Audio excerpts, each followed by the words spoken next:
Aunt Jackie, when I'm a grown-up, I'm going to like girls just like you do.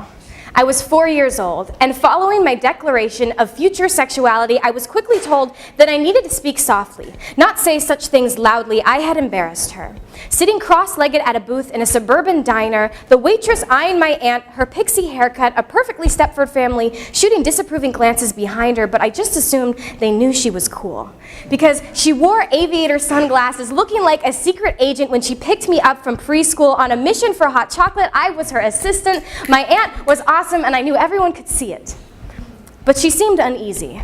The woman who walked down the street with such power, such self-assuredness, I was sure she couldn't be ashamed. The strangers learned she loved those of the same XX. What's next? I'm not supposed to say, hey, Aunt Jackie, I'm going to dye my hair strawberry blonde because you look so pretty. And when I'm full grown, I'd like to be just like you. I couldn't differentiate between the two. How could my aunt being a lesbian be something taboo? I didn't understand that at 4. I didn't understand it at 12, and next year I'm not going to understand it at 22. I didn't end up liking girls.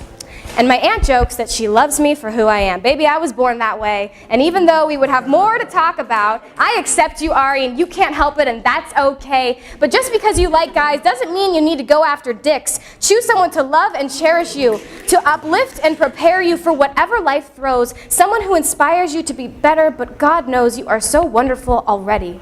My Aunt Jackie, who deposited money into my account when I didn't even ask for help, but I'd been having scrambled eggs for dinner more days than I really cared to count. And when I thanked her for her generosity, she said it wasn't that generous. And with her dry wit, said now she has something to hold over me. And I am not to pay her back. We texted a few film quotes, some sarcastic jokes, and that was that. And when my dad was so sick from cancer and I couldn't take the hospital halls, felt ill from the sterile smell, just wanted to crawl into a different world for a little while, she picked me up and took me to Starbucks, and we didn't need to talk. So with all due respect to religious differences and complexities within the government and whatever else the judicial system has to take into account, fuck the fact that my aunt can't get married in all 50 states. The fact that when she walks down the street with her amazing girlfriend, someone might look at her not knowing a damn thing and cast judgment and hate.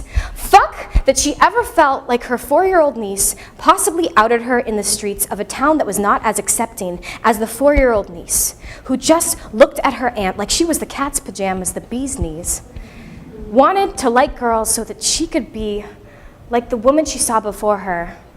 I miss you so much. This one's for you, my wonderful Aunt Jackie.